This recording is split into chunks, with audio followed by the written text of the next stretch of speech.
Money laundering से लेकर शराब घोटाले में फंसी आम आदमी पार्टी की सरकार के सामने अब एक और नई मुसीबत खड़ी हो गई है। दिल्ली की सत्ता में आने के बाद अरविंद केजरीवाल ने विरोधियों पर नजर रखने के लिए बाकायदा जासूसी करवानी शुरू कर दी थी। अब इस मामले में सीबीआई ने कार्रवाई के लिए एलजी के सक्सेना से इजाजत मांगी है। एलजी इसके लिए राष्ट्रपति के पास पूरा मामला भेजने की तैयारी में है ताकि सीबीआई मामले को आगे बढ़ा सके। आम आदमी पार्टी की तरफ से कार्रवाई की गई। जासूसी का खुलासा होते ही दिल्ली में सियासी बवंडर उठ खड़ा हुआ। बीजेपी नेता मनोज तिवारी ने कहा कि दिल्ली की सरकार छिपकर बातें सुन रही है, फीडबैक यूनिट के सहारे जासूसी कराई जा रही है। जासूसी कांड को लेकर सीबीआई ने 12 जनवरी को अपनी रिपोर्ट सौंपकर एलजी से कार्रवाई की इजाजत मांगी है। रिपोर्ट में कहा गया कि उप मुख्यमंत्री मनीष सिसोदिया के खिलाफ सीबीआई मामला दर्ज करना चाहती है क्योंकि विजिलेंस विभाग उनके ही अधीन है। शराब घोटाले में पहले से ही फंसे सिसोदिया जब जासूसी कांड में भी फंस गए हैं। असल में 2015 में दिल्ली में सरकार बनाने के बाद केजरीवाल ने विजिलेंस विभाग को मजबूत बनाने के लिए फीडबैक यूनिट यानी एफबीयू का गठन किया, लेकिन इस यूनिट ने राजनीतिक लोगों की जासूसी करना शुरू कर दिया। विजिलेंस विभाग के एक अधिकारी ने केजरीवाल के इस गड़बड़ घोटाले की पोल खोल दी और सीबीआई से इसकी शिकायत कर दी। सीबीआई ने पूरे मामले की जांच की और शिकायत को सही पाया। सीबीआई ने ये पाया कि एफबीयू राजनीतिक संस्थाओं के हितों को प्रभावित कर रही थी। दिल्ली में एफबीयू अभी भी सक्रिय है या नहीं, ये फिलहाल साफ नहीं है, लेकिन सीबीआई ने अपनी रिपोर्ट में कहा कि एफबीयू ने 700 मामलों की जांच की और बड़ी बात यह कि इसमें से 60% से अधिक मामले राजनीतिक थे और इसी वजह से सीबीआई ने मनीष सिसोदिया, तत्कालीन विजिलेंस डायरेक्टर सुकेश कुमार जैन, अरविंद केजरीवाल के विशेष सहायक राकेश कुमार सिन्हा, एफबीयू के 2 अधिकारियों प्रदीप कुमार पुंज और सतीश क्षेत्रपाल तथा केजरीवाल के सलाहकार गोपाल मोहन के खिलाफ मामला दर्ज करने की इजाजत मांगी है। Bureau report, news of India. Nitish Kumar खुद नहीं और न ही जेडीयू का कोई दूसरा नेता आगे होगा, बल्कि जेडीयू तेजस्वी यादव के नेतृत्व में काम करेगी। महागठबंधन में शामिल होने के लिए आरजेडी के साथ नीतीश कुमार ने ये डील की थी और यही वजह है कि उपेंद्र कुशवाहा नीतीश कुमार से डील के बारे में लगातार सवाल पूछ रहे हैं और जब नीतीश कुमार ने कोई जवाब नहीं दिया तो उपेंद्र कुशवाहा ने खुद आगे बढ़कर उस डील का खुलासा कर दिया जो आरजेडी और जेडीयू के बीच हुई। उपेंद्र कुशवाहा ने इस बात का खुलासा कर दिया कि जेडीयू और आरजेडी में वो किस डील की बात कर रहे हैं।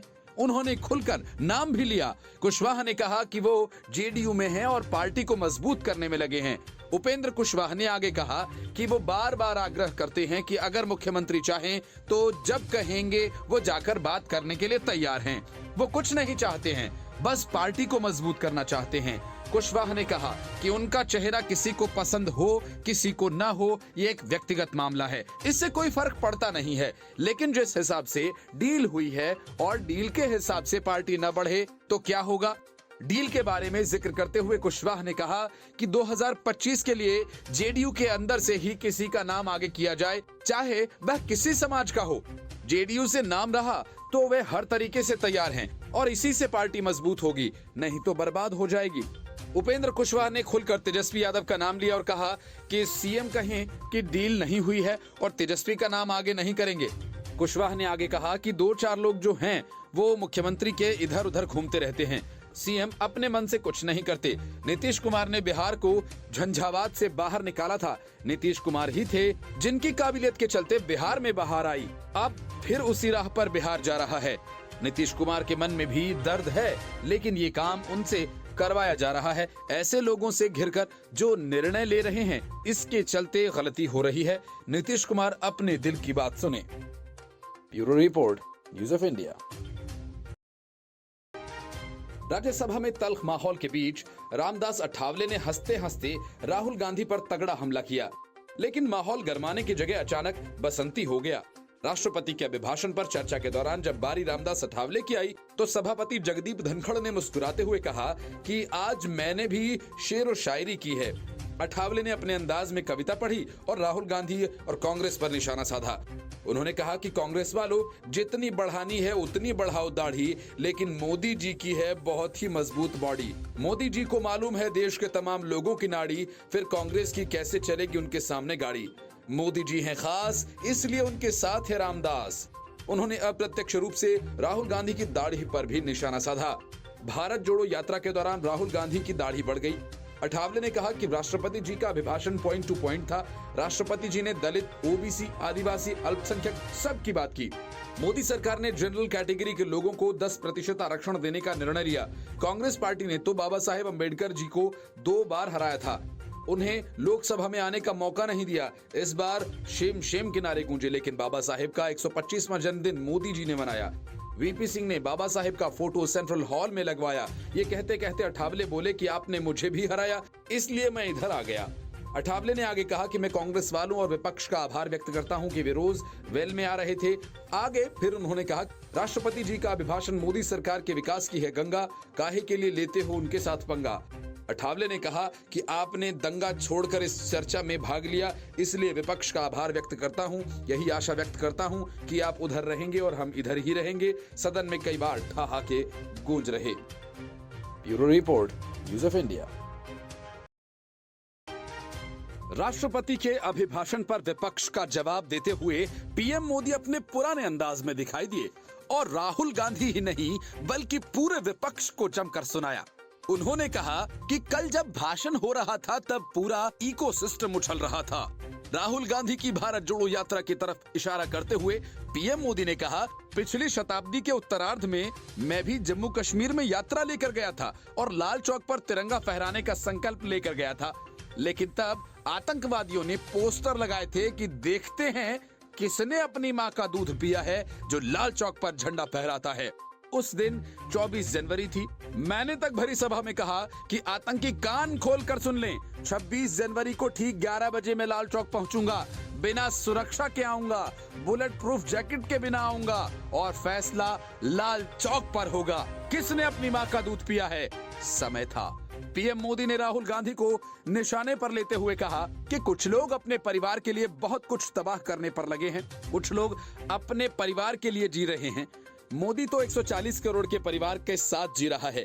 140 करोड़ का आशीर्वाद है मोदी के साथ। झूठ के शस्त्रों से इस विश्वास के कवच को कभी भेदा नहीं जा सकता। पीएम मोदी ने कहा, जो अहंकार में डूबे होते हैं उनको ये लगता है कि मोदी को गाली देकर ही हमारा रास्ता निकलेगा।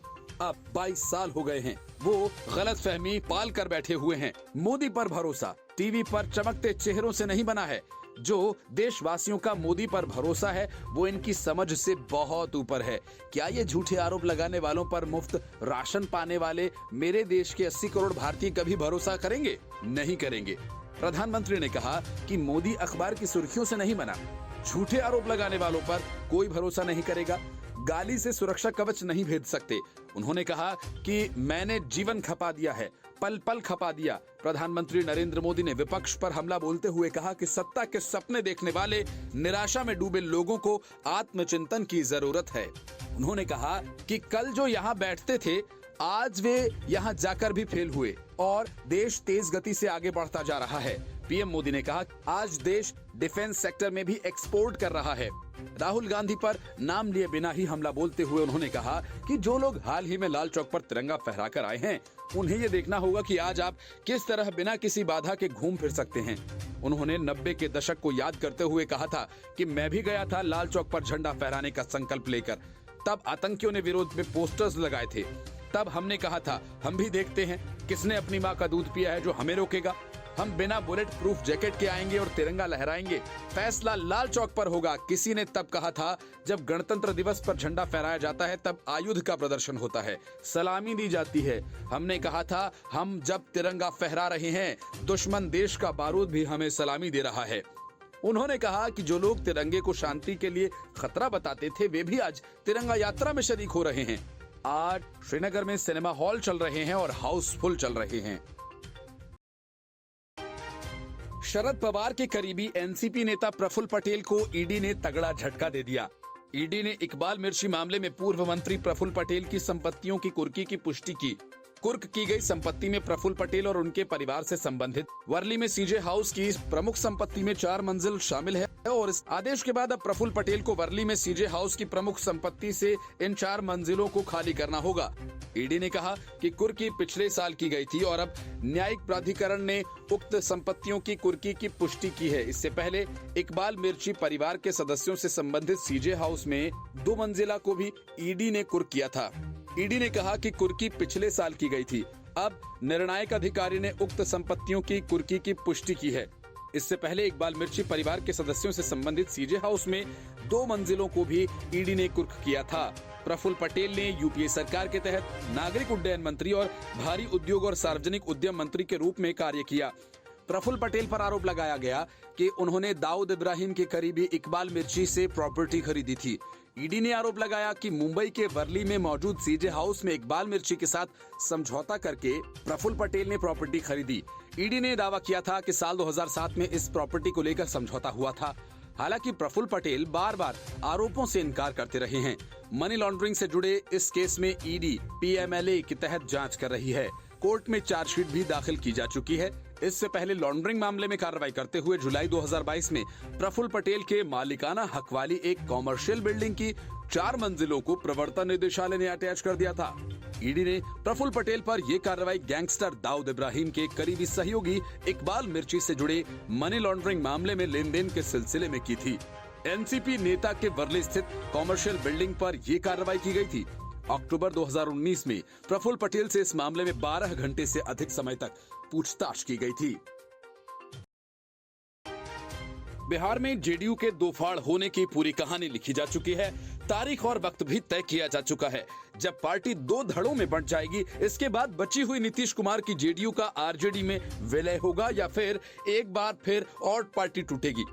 इस बात के कयास लगाए जा रहे हैं, लेकिन माना यह जा रहा है कि उपेंद्र कुशवाहा अपना हिस्सा लेकर नीतीश कुमार को विदा कहेंगे। असल में उपेंद्र कुशवाहा ने पार्टी के कार्यकर्ताओं के नाम एक खुला पत्र जारी किया। पार्टी नेतृत्व से नाराज चल रहे उपेंद्र कुशवाहा ने कार्यकर्ताओं के साथ आगामी 19 और 20 फरवरी को एक बैठक कर अपनी बात रखने के साथ कार्यकर्ताओं की राय जानना चाहते हैं। उन्होंने कार्यकर्ताओं के नाम खुले पत्र में कहा कि पार्टी आंतरिक कारणों से रोज कमजोर हो रही है।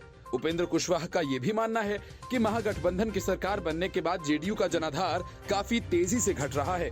उन्होंने कहा कि नवंबर-दिसंबर में हुए उपचुनाव के परिणाम इसका जीता जागता उदाहरण हैं। इसके अलावा उपेंद्र कुशवाहा ने कहा कि आरजेडी के साथ पार्टी नेतृत्व ने कोई खास डील की है। संभवतः उस डील में जनता दल यूनाइटेड का राष्ट्रीय जनता दल में विलय करने पर भी सहमति बन चुकी है। उपेंद्र कुशवाहा ने कहा कि जिन कार्यकर्ताओं ने पार्टी को खून पसीने से सींचा है, उन कार्यकर्ताओं को जबरन उसी पार्टी के लिए काम करने को मजबूर किया जा रहा है, जिसके खिलाफ वर्षों तक कार्यकर्ताओं ने लड़ाई लड़ी है। उपेंद्र कुशवाहा की इस पहल पर यह देखना दिलचस्प होगा क्या 19 और 20 फरवरी को उन्होंने बैठक बुलाई है, उसमें पहुंचने वाले जेडीयू कार्यकर्ता की संख्या क्या रहती है, और क्या उपेंद्र कुशवाहा उस दिन पार्टी कार्यकर्ताओं के साथ जेडीयू छोड़ने का ऐलान कर सकते हैं। जेडीयू प्रदेश अध्यक्ष उमेश सिंह कुशवाहा ने उपेंद्र कुशवाहा द्वारा 19 और 20 फरवरी को पार्टी कार्यकर्ताओं के साथ बैठक पर कटाक्ष किया है। उन्होंने उपेंद्र कुशवाहा को नसीहत देते हुए कहा कि अभी वो पार्टी के एक सदस्य मात्र हैं। जेडीयू प्रदेश अध्यक्ष ने कहा कि हाल ही के दिनों में प्रखंड से राष्ट्रीय अध्यक्ष तक संगठन का चुनाव हुआ, लेकिन उसके बाद अभी तक न तो प्रदेश और न ही राष्ट्रीय कमेटी जारी की गई है। इसलिए उपेंद्र कुशवाहा महत्वाकांक्षा के अतिरेक में अव्यवहारिक और अनर्गल बयानबाजी कर रहे हैं, जो उनके राजनीतिक जीवन के ताबूत में अंतिम कील साबित होगी। उमेश सिंह कुशवाहा ने कहा कि जेडीयू जनता की पार्टी है, जिसे नीतीश कुमार ने खड़ा किया है। उपेंद्र कुशवाहा कितने अवसरवादी हैं, ये बताने की जरूरत नहीं। वह कहां गए, अपनी पार्टी बनाई और इस बार यहां आने के बाद पार्टी को ही कमजोर करने का काम किया। जेडीयू प्रदेश अध्यक्ष ने यह भी कहा कि उपेंद्र कुशवाहा अब हमारे संसदीय बोर्ड के अध्यक्ष नहीं हैं, इसलिए उनको मीटिंग बुलाने का अधिकार भी नहीं है। उमेश सिंह कुशवाहा ने यहां तक कहा कि अगर उपेंद्र कुशवाहा संसदीय दल के अध्यक्ष होते भी तो भी उन्हें यह अधिकार नहीं दिया जाता। किसी भी मुद्दे पर कांग्रेस अक्सर एकजुट नहीं रह पाती और यही वजह है कि पार्टी लाइन के खिलाफ बोलने वाले नेताओं के बयानों को कांग्रेस उनकी निजी राय बताकर अपना पल्ला झाड़ लेती है। लेकिन अब तो कांग्रेस संसद में भी एकजुट नहीं दिख रही। यही वजह है कि कोलकाता में बीजेपी के कुछ सांसदों ने ये कह डाला कि कांग्रेस में बंटवारा हो गया है। असल में मामला सदन में पीएम मोदी के भाषण के दौरान का है। नरेंद्र मोदी ने लोकसभा में कांग्रेस पर यूपीए के दौर की याद दिलाकर चुन चुन कर हमले किए। उन्होंने 2004 से 2014 के दशक का लास्ट डिकेड यानी खोया हुआ दशक बताकर कांग्रेस पर हमला किया। उन्होंने यूपीए दौर की कथित बदहाल अर्थव्यवस्था, डबल डिजिट महंगाई, आंतरिक सुरक्षा के मोर्चे पर सरकार की कमजोरी, आतंकी हमलों के आम होने और भ्रष्टाचार को लेकर हमले पीएम मोदी के भाषण में सुनाई दिए। पीएम के भाषण के बीच में ही कई विपक्षी सांसदों ने सदन से वॉकआउट कर दिया, लेकिन शशि थरूर यहां बैठे रहे। पीएम मोदी ने थरूर को इसके लिए शुक्रिया कहा। सांसदों के वॉकआउट पर स्पीकर ओम बिरला ने उन्हें टोकते हुए कहा कि ये संसदीय परंपराओं के अनुरूप नहीं है। आप बिना तथ्यों के बोलते हैं और सुनते नहीं। इसके बाद पीएम मोदी ने कुछ सेकंड्स का ब्रेक लिया और उसके बाद अपना भाषण फिर शुरू किया और कहा कि 20 से 30 का दशक इंडिया का दशक होगा। उन्होंने कहा कि इस बात को हिंदुस्तान हर पल याद रखेगा कि 2014 से पहले का जो दशक था वह खोए हुए दशक के रूप में जाना जाएगा और इस बात से इनकार नहीं किया जा सकता कि 20 से 30 का दशक इंडिया का दशक है। तभी पीएम मोदी की नजर शशि थरूर पर पड़ी, जो कई विपक्षी सांसदों के साथ वॉकआउट करने के बजाय वहां सदन में बैठे हुए थे। प्रधानमंत्री ने मुस्कुराते हुए कहा, थैंक यू शशि जी। इस दौरान बीजेपी के कुछ सदस्यों ने टिप्पणी की कि कांग्रेस में बंटवारा हो गया है, कांग्रेस में बंटवारा हो गया है। Bureau report, news of India.